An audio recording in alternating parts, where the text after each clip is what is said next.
You're listening to the Dre Area Sports Show, live on YouTube and X. Make sure to like, share, and subscribe. The Dre Area Sports Show is brought to you by SeatGeek. Use promo code Dre Area Sports to save $20 on your first purchase at SeatGeek.com. Power Brand Systems. If you're looking to build a website for your small business or YouTube channel, then check out Power Brand Systems. Use promo code 300POWER to save up to $300 on your first purchase at Power Brand Systems.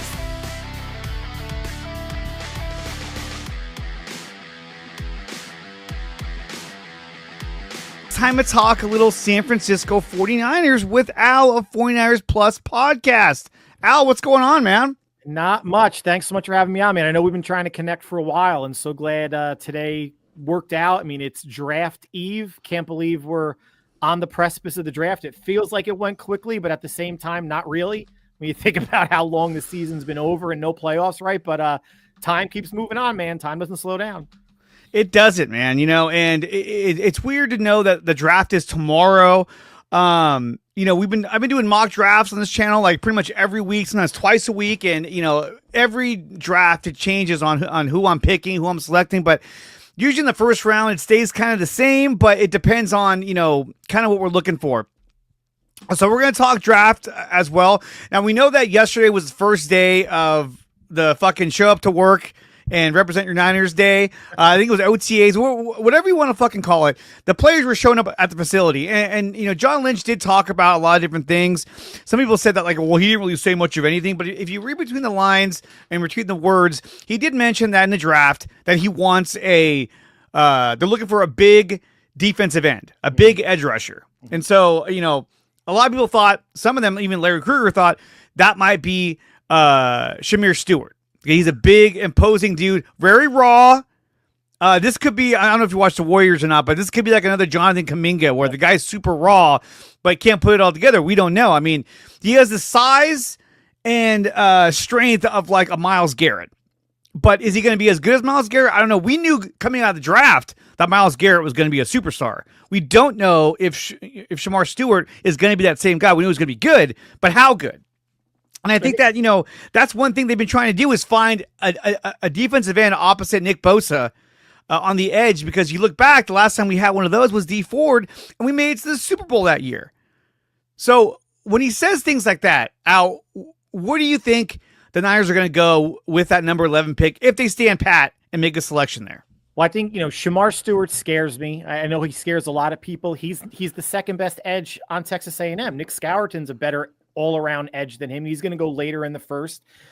What do people say? Potential gets coaches fired, and Shamar Stewart is all potential. But in terms of the restructuring of the defense of the defensive line, I talked about this on my show a couple days ago, and maybe even the week before. When you look at who they released, at least on the D-line, right? And we'll talk about Leonard Floyd. He was the better, more productive, more durable defensive end over Yetur Gross-Matos, and he was the one that got let go, and they kept Gross-Matos. And it's now in alignment with the body type that they want. They want, as Lynch said, they want someone that can set the edge, that could move inside in their quote-unquote NASCAR packages, and that could get some pressure on the quarterback. So if it winds up being Stewart, I think there's going to be a collective toe curling and puckering of ass cheeks, nationwide from 49er fans.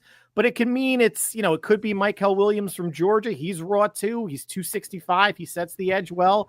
Not a great 6'5" too. He's a huge guy. And it doesn't have to be Myles Garrett size, but I don't think they want to go a lot smaller than Nick Bosa size. They already got Sam O, who's small. Does that mean in the 4th or 5th round or sometime later they can't draft a smaller pure speed edge rusher? No, of course they could. But I think they're going to want to go with beef, right? And I've been doing mock drafts too. It's all about adding beef, D tackle, D end, O tackle, some combination in the first 3 rounds. And we'll see. Yeah, Stewart's not going to be a popular pick, but I can understand the train of thought with it. And then it's going to be up to Chris Krasoric, who outside of Bosa, right? And Floyd, who was a finished product, he hasn't gotten a lot out of Beal. He hasn't gotten a lot out of Drake Jackson. Sam O had, a nice season, but all these ancillary DNs, and the D-line was a shit show last year, as we all know. We'll see. Yeah, absolutely. It was an absolute shit show. And really, when you look at the game against the Lions towards the end of the year, I mean, the Niners were scoring at will against the Lions. And the Niners offense looked as good as it's looked all year, but the defense couldn't stop anybody. Yeah. And so it's kind of like, oh man, if that's how we're going to look this season, then we're going to have problems. So they jettisoned off practically their entire defensive line. They got rid of Javon Hargrave. They got rid of Malik Collins. They got rid of Leonard Floyd in the effort to draft and get cheaper and younger and faster. There are guys that kind of remind me of Leonard Floyd. Like James Pierce Jr. reminds me of Leonard Floyd. He's long, lanky, same height, same weight as well. We're looking at 6'5", 245. Yeah. But then you got guys like Mykel Williams, who's 6'5", 260, and he's a very powerful guy. But then again, his numbers weren't all that great. But on Georgia, they tend to rotate their players constantly throughout the game. So they don't just leave them out there the whole game long. The one guy who had the biggest stats, who I'm a huge fan of, but have all kinds of fucking red flags, is Mike Green. I think Mike Green has a ton. Like, look at his numbers. I think he had like 15 to 17 sacks for Marshall. But at the same time, he stands at 6'3", 251. That's almost the same size and weight as like Micah Parsons. That's kind of what I'm seeing out of him. His athletic ability, his use of hands, leverage, everything he does looks polished and ready to contribute as soon as you get him in there. The problem is his off-field issues. And I think when it comes to off-field issues, the Niners had that problem already with Reuben Foster. Yeah, I was just going to say, yep. And so I think Lynch looks at that and says, I can't afford to do that again. If I draft him and then he has to go to jail, you can't say, okay, go to jail, and when you get out, come back to say, no, if he goes to jail, you have to cut him. You can't tell the audience or the fans like, hey, he's going to jail for sexual assault, but we'll get him when he comes back. No, you can't do that. No, at least they did that with with Reuben Foster. It was after the Washington game, right? That year, he didn't come back and they wound up releasing him. Issues with Mike Green. I mean, nobody at 11, they're not going to get a perfect prospect. And even if someone like Kenneth, the number one tackle from Michigan, I'm blanking on his name, Mason Graham, falls to San Francisco. Yeah. Even he's not he's active with his hands. He can play nose, but he's not a huge player, right? He's still under 300 pounds. There's no perfect prospect at 11. I don't think they're going to trade up into the top 7 or top 6, as there are reports. It's lying season, right?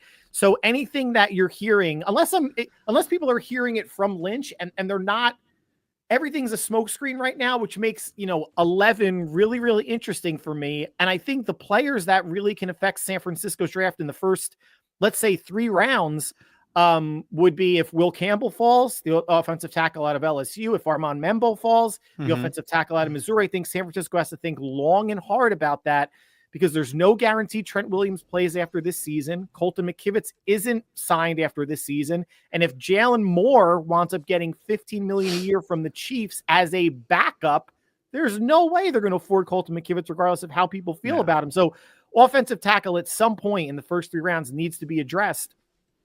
And I think the other 2 are Shedeur Sanders and Ashton Genty. If somehow they fall, there are going to be teams at 11. They're going to want to jump up from the second round, the late first, to grab one of these 2 players. It's just a matter of how far San Francisco is willing to fall. I don't think they'd want to fall out. I'm not even sure if there's any teams that have multiple first round picks. So it could be a team that drafts in the top 10 and is like, oh, let me just bounce back up for one of these players. I don't think they're going to want to fall out of the first round completely. There's a lot of wild cards going on, and Shedeur Sanders is still laughable to me that people think he could fall out of the first round. There's no way. I mean, look, pulling out of the top 7. I don't even think that guy's worth even a top 10 pick, in my opinion.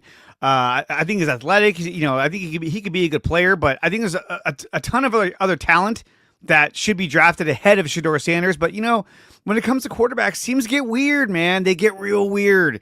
Jackson Dart, Shedeur Sanders, these teams get desperate and they're like, what if this is the guy? I'm going to take him. Like I could easily see the Saints. If Shedeur Sanders gets drafted by, let's say, the Giants, right? I'm just throwing a name out there. Sure.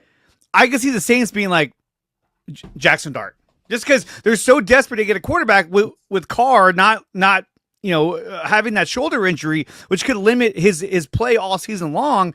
They saw what the Falcons did with Michael Penix Jr. And so they're like, hey, what if that's us? And what if we get this guy and he pans out? So I could see them getting weird and drafting, a quarterback. But let me ask you this. So there was a lot of talk about, okay, well, if Brock Purdy doesn't get signed, there's no way he's going to show up to OTAs or any kind of offseason program. He's not. But then we found out that he did. He showed up, and he's there at the facility right now, which I love. And, John Lynch talked about that and said, yeah, he's a professional. This is the way Brock is. He just shows, he does his job, and he wants to be here for the team. But the narrative that this guy wouldn't show up because he hasn't got his new contract, what do you say about the narrative that, him and even George Kittle might hold out or might request a trade and all that? I know, and people threw in Fred Warner, even though he's got 2 years left on his deal. It is surprising that Kittle's not there, at least the last I heard. I mean, phase 1 of voluntary OTAs is weight room and playbook stuff, right? Yeah. So to not show up unless you're like a diva receiver, like either Ayuk or Debo, Brock is one of the faces of the team. He's one of the leaders of the team. For him to not go, I think would have actually a different or worse vibe than someone like a Debo or an Ayuk not showing up. I know Kittle historically hasn't gone to every single one of these things. And yes, he's on the last year of his deal. And yes, the Niners are not that they're dragging Kittle's extension out because they still have 4.5 months until the season starts. But after Trey McBride gets a huge extension, now the price tag for Kittle's going up. And San Francisco used to be a team that was getting all this stuff done early, a year early, and now they're not. And they're literally paying the price for it. But listen, good on Brock. He's got his head screwed on the right way. The deal is going to get done. The deal is going to be in the 50s, whether it's mid to low annually. The guaranteed money might be 150, 175 million. He's obviously not going to touch the 250 that Josh Allen got. And all's going to be well in Niner land, except for, a select group of fans that are Brock haters that are going to say he's not worth it, and media members that are going to say he's not worth it. But when you look at any metric since Brock has come into the league in 2022, he's a top 7 or 8 quarterback in the league, and he should be paid as such. And, it's funny because, a lot of guys out there will say, oh, don't pay him over 45 million, don't pay him, up to this, up to that.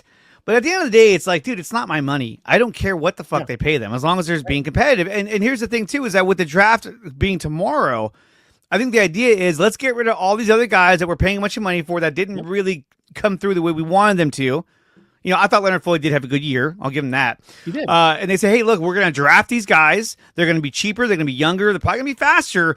And we're going to be able to pay Brock and the guys we want to pay while all these guys are still developing on their rookie contracts for the next, 4 to 5 years. So that's their plan. It's kind of the reversal of what they did when they drafted Brock.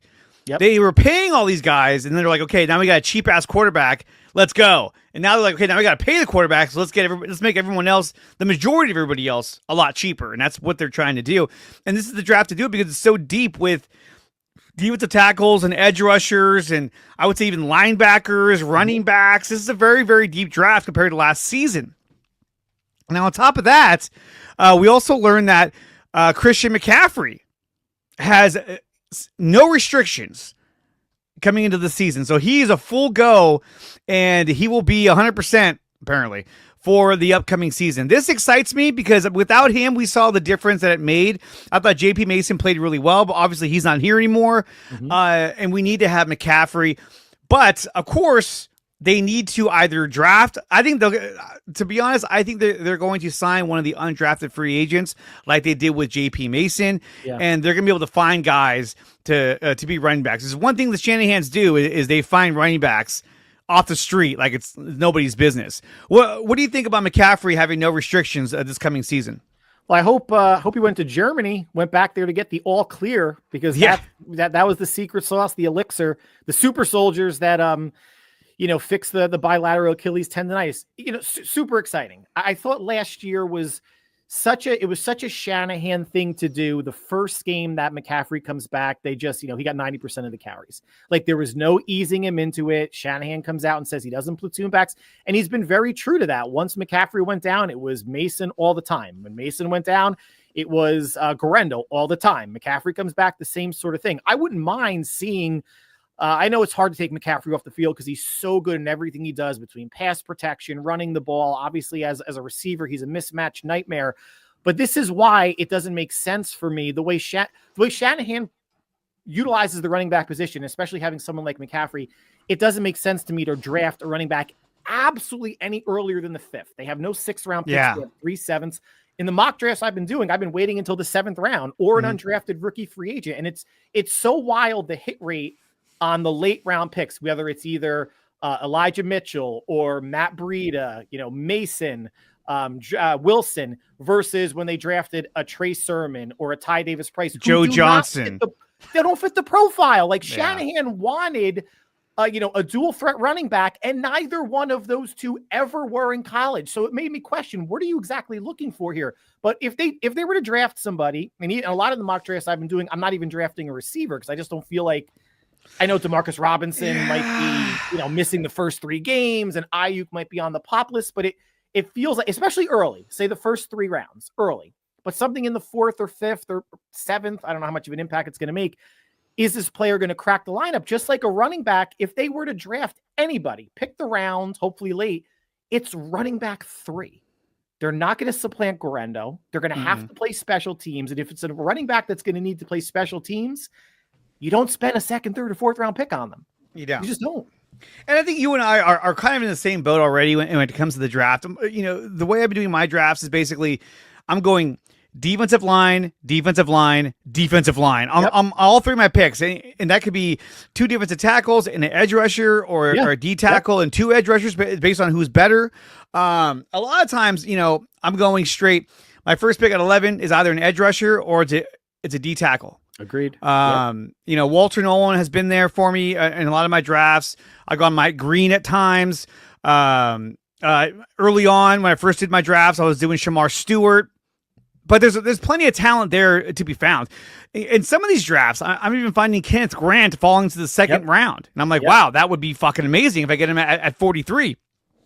Because imagine if you got, let's say you drafted, let's say you draft Walter Nolan, right? And then in the 2nd round, you get Kenneth Grant. Now your interior defensive line has been upgraded immensely. Yep. And then even that, you still got guys on the edge that you can go to in day 3, day 4. You got guys like, let's go further down. Obviously, you have Femi Oladejo, Braden Swinson. You got Savion Jones, Kyle Kennard, David Walker. It's a lot of guys there that you can draft and put in that spot. Now, when it comes to the Niners, they've been so big about getting that big, imposing defensive end across from Nick Bosa. And I think this is what I'm worried about, is because they're so locked into that. Like, man, we've always wanted that. We've always wanted that. How do we get that? And I think that's what might drive them towards a Shamar Stewart, because they want to get that guy. Abdul Carter would be great, but I'm not going to trade all the way up there to get him. I would do that if my team was locked and loaded and ready to win a Super Bowl. Then I'd be like, all right, let's do that. We said earlier, Mike Green. I think he's the next coming of Micah Parsons, as long as he doesn't get arrested. I think he's good. Mykel Williams, I think, can be really, really good. Nick Scorton, I think, is also really good. James Pierce, there was some talk about his passion for the game. If football is the number 1 priority in his life, that's kind of like, what are we doing here? So there's plenty of options out there in the draft. Another thing I wanted to bring up real quick was we also found out that Trent Williams is at the facility right now. And this is much earlier than we saw him last season. Last season, he was on the couch waiting for a contract, and he didn't show up until like the last week of training camp. It was like, oh my God. Still started. God bless him. I know. He still started. And so it's good to see him back. And the fact that he's here so early tells me that, he wants to make an impact this season, which is good. I mean, look, the Super Bowl is in Santa Clara. My whole thought process going into this season was that they were going to go all in one last time. It doesn't look like it's going to be that way, but with the amount of draft picks and talent that's in this draft, I think they can, if they hit on this draft, they're going to be right there in the NFC West, especially in the NFC West, because your biggest competition in the NFC West is going to be probably the Rams. So, there's a reason why the Niners are favored at the majority of sports books to win the West. And I know the haters are going to say, well, they got to do that to balance the books out. I mean, there's a reason why the Niners over-under win total is 10.5, second only behind the Eagles, which is 11.5. People want to focus so much on the players that they lost. They keep ignoring the players that they still have. And if they can hit on, let's say, half the draft class to be, I don't say impact contributors, but immediate contributors year one, like what they got out of a Mustafa and Guerendo and some of the other players, Ricky Pearsall obviously had a good last, say, 3 weeks of the season, then I think they'll be in pretty decent shape. Seattle was a 10-win team. They're going to take a step back. Arizona, even if they take a step up, what are they going to be, like a 500 team? Yeah. The Niners have the easiest schedule in the league, but then again, so does, in a way, the entire NFC West are right there because they have to play the NFC South and the AFC South, which are garbage, divisions completely. So everyone's going to have to go through the same gauntlet or lack thereof. But I think a lot of people are sleeping on the Niners because it's an easy and lazy narrative to keep pushing out there, especially when you're combining it with Brock and Brock getting paid. That means they can't pay other people. But everybody that left, I've been saying for over a year and a half or 2 years, we're going to leave. Ward was gone once Green reemerged, and the unfortunate tragedy with his child. Greenlaw, they weren't going to pay. The Niners weren't going to pay any position heavy money to two different players. I think that's just a bad allocation of resources. Hufanga has been okay, but Mustafa made him kind of redundant, right? He did. And Debo, there was no way he was going to stay. He's on the last year of his deal anyway, so he either had to play it out, get traded, or play it out and get a comp pick. So, and Debo's on the backside of his career anyway. I think San Francisco, I'm not going to say they're going to win 13 or 14 games, but can I see them winning between 10, 11, or 12? Absolutely. It just cannot be an injury-riddled shit show. And, Nick Sorensen is gone. So Robert Saleh by himself is probably good for 2 or 3 wins also. Yeah. And we'll see what he does after the season. He might leave after one season, but at least he'll get this defense back in order. And I think that Gus Bradley is probably next in line to what's that? No, that signing was sneaky big. Oh, yeah. Just to have another Big time. experienced brain in the room and not go between Brandon Staley 1 year as a DC, Sorensen, no years. It's like, what's the brain power there? Like 365 days of being a DC? Like, what are we talking about? Yeah, that was weird. The whole Nick Sorensen deal it didn't make much sense at all. Okay, so I know we got about 10 minutes left in this segment because I know you got to go. Let me pull this up real quick. We're going to do a quick little mock draft right now. And we'll do the first. This is a 7-rounder, but we'll just do a few rounds and see how far we get. So when I start this draft, it's going to be on fast mode. So there they go. That's how fast it goes in real life. Look at this. Cleveland's giving us like their entire NFL draft to get somebody at 11, whoever it's going to be. And then I wouldn't do that one. Lions. Yeah, that's because Shador's there. Like, because Shador's there. They're giving up. They're in like all these picks to get Shador. If they did that in real life, oh my God, everyone would flip out. Like, oh, the Cleveland Browns are a train wreck. Because really, it's like you could probably drop back to 34. I'm not that I'd want to, and still get somebody significant on the defensive line. Right. And you look at the top 10. I mean, look, we know Cam Ward's going to go number 1. They've even told him that he's going to be the number 1 draft pick. Yeah. It's a toss up between Travis Hunter and Abdul Carter and Will Campbell on where they're going to go in the next 3 picks. Tyler Warren, I don't know if he'll go to Jacksonville, but there's a chance. In all my mock drafts, Mason Graham, the farthest he's ever gotten was the Bears. And it's only happened a couple times. And the Bears always take him. He doesn't get past them because why wouldn't they take him? No, a lot of people were saying, "Oh, Kelvin Banks. The Niners are going to draft Kelvin Banks." I don't think they will. I don't think that's the answer. They have a history of drafting a tackle in the first round with Mike McGlinchey. Now he didn't get a second contract, so that obviously didn't work out the way that they planned. But drafting a tackle or D end in the first round this year, at least they have starter potential. I guess you could say if someone like Campbell or Memble falls, they can bump McKivitz out of right tackle and maybe McKivitz slides over to left guard. But a first round tackle will be a pick more for the future, whereas a D end or D tackle is a pick for 2025 in the future, which I think just makes more sense. And there's decent depth at offensive tackle too, that they can wait until the third, and they have 2 picks in the third to find somebody that could be a swing tackle this year, potentially start next year for McKivitz. So let's see here. Where do we go with this pick? So now that we're at pick 11, the board is yours, Al. Where do you go with this pick at pick 11?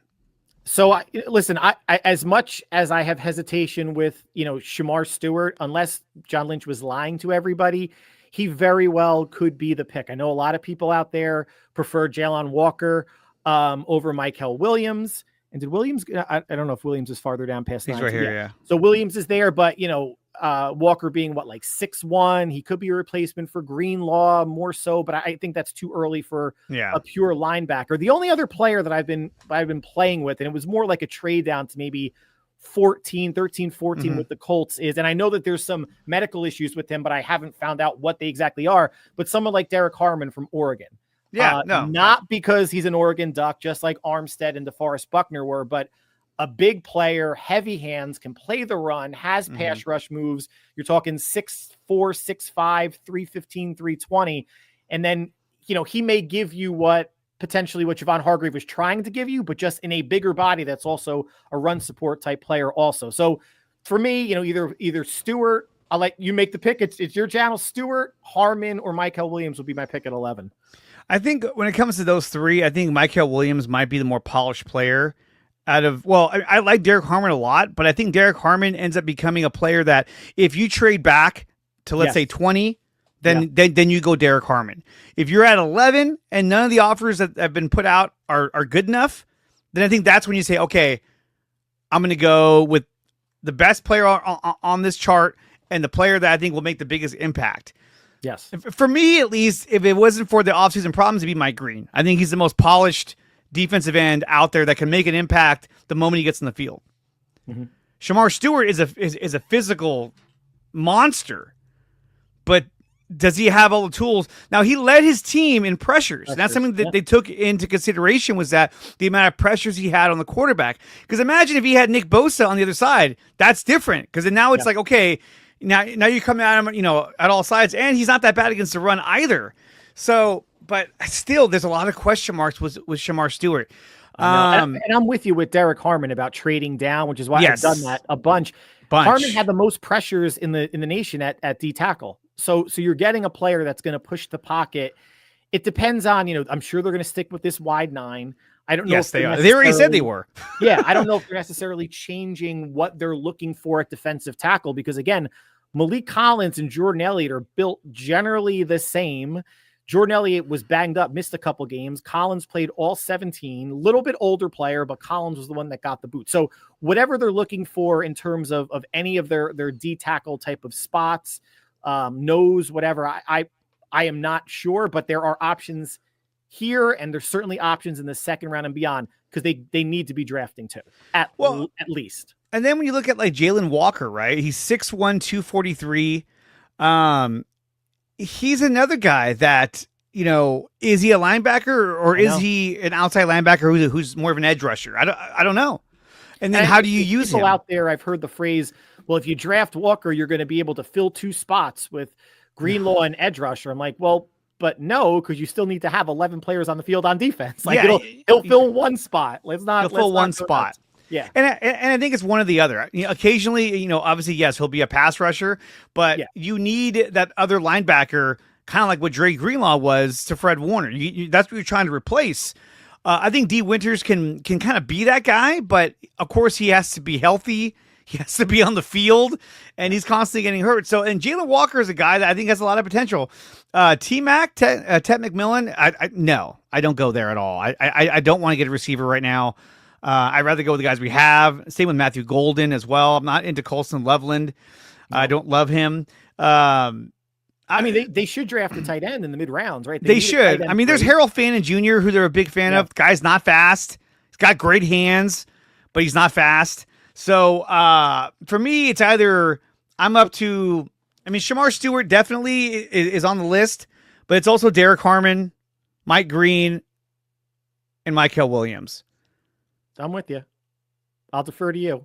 So let's go with, I feel like if we take Derrick Harmon, that's early for 11, but you won't get him again. This is your one chance to get any of these guys because they won't be there next time around.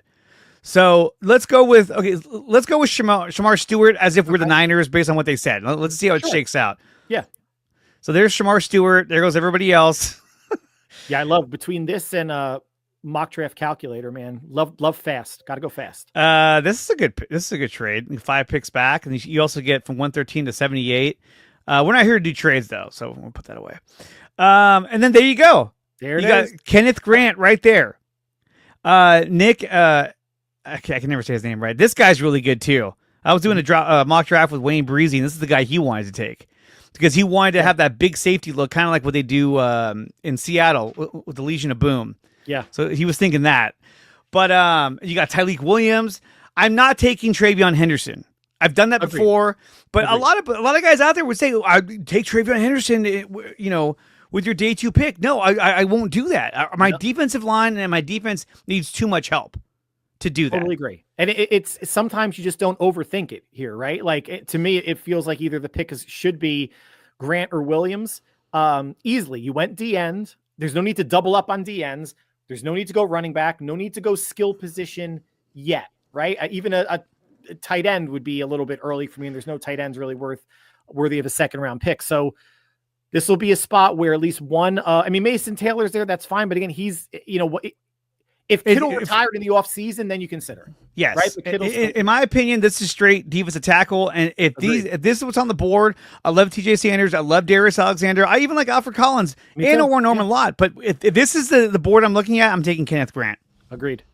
So you take Kenneth Grant. Okay. Now we jump down fast mode. I hate staring at all the players leaving because it gives me anxiety. Thanks, Washington. And then here it's like, okay, so when you look at all, Jordan Birch, Barrett Carter, Emory Jones. But for me, still, look, you can go corner, you can go receiver. I don't like Tez Johnson. He's too small. Savion Williams, but he's got bad hands. Yep. And nobody in here by your 3rd pick in the draft, most of the good receivers are gone. Agreed.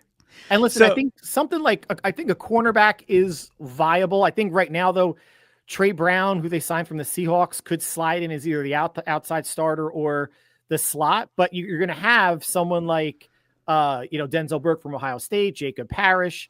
You may have one of the corners from Virginia Tech being available, Dorian Strong as well. And that's someone that could maybe potentially make an instant impact for them in terms of being a starter. But they can wait. It doesn't have to be this pick.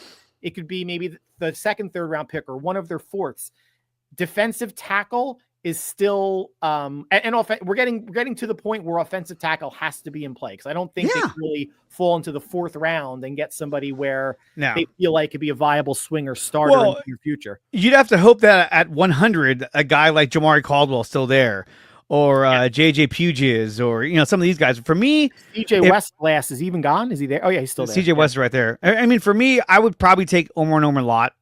And just by doing that, now I'm solidifying and I've rebuilt my defensive line. Now I got Nick Bosa, Kenneth Grant, Norman Lott, whoever I take, and Shamar Stewart. Now my defensive line is set. My backups are already set. You got Sam O. You have Beal Jr., who's done nothing. You got Jordan Elliott, who's still there, and you got Evan Anderson. So you still have backups. The guys who are currently the starters, everyone left, they're going to be your backups. And so now these young guys are going to be your starters. And to me, I would go Norman Lott. Yeah, no, I'm totally with you. Like any draft I've been doing, sometimes I'll throw a tackle in here, a corner, a D tackle. Feels too early to go D end again, but yeah, I'm with you at D tackle. And I know you got to go right now, but at this point in the draft, we've rebuilt the defensive line, and for me, it's either corner or it's linebacker. Because linebacker, you still got Teddy Buchanan, Cody Simon, but you also have Jeffrey Bossa out of Oregon who's down there. I also like Nick Martin. He's really fast, but he's kind of short at 5'11". But for me, I'd probably go corner. I'd probably go either Noel Williams or Kobe Bryant. But I think corner would be where you go with this. Now you solidify your defensive line, or your other selection would be like a Charles Grant, Emory Jones, Jackson Slater. Like this is where I would debate on linebacker, corner, or offensive line. Yeah, and it's going to come down to what the board is going to say for them. I mean, I think they have multiple options internally at left guard between Barch, Shaquille, and Burford, and I know they're probably going to give Burford a look at swing tackle as well.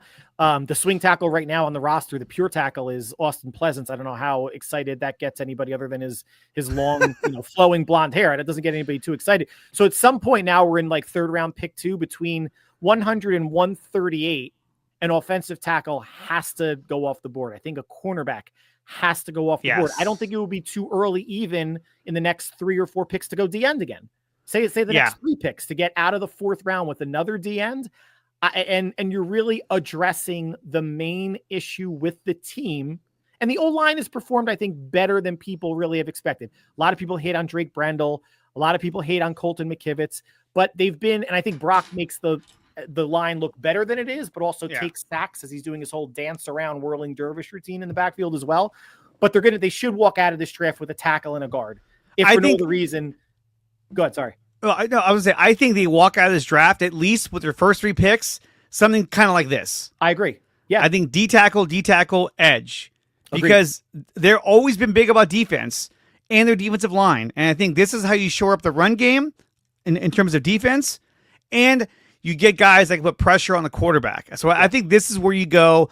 Well, this is how I would go, at least with my first 3 picks. I would go D tackle, edge rusher, not in any kind of in some order, but just those are the 3 positions I would draft first, because those are the premier positions in this draft that I think you have to jump on early.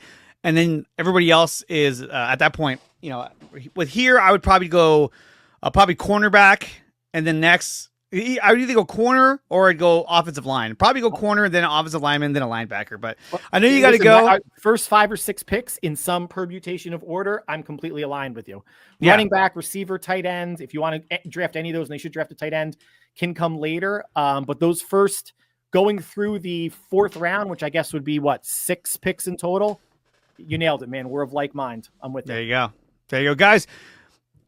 Al, thank you for coming on here. I really appreciate it. Where can everyone find you and all your content? So between Twitter, Instagram, Facebook, YouTube, so 49ers Plus Podcast, 49er Plus Pod for sure on Twitter or X. Andre, really enjoyed this, man. It was a long time coming, lived up to the hype.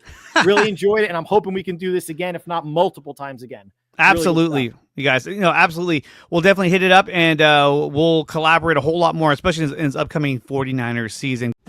Thank you for watching this video. If you want more of this content, then check out some of these recommended videos right here on your screen. Make sure you like, share, and subscribe to the channel. And if you want to support the channel, you can do so by going to my website, which is nicotina.net, and there are memberships available under Dre Area Sports.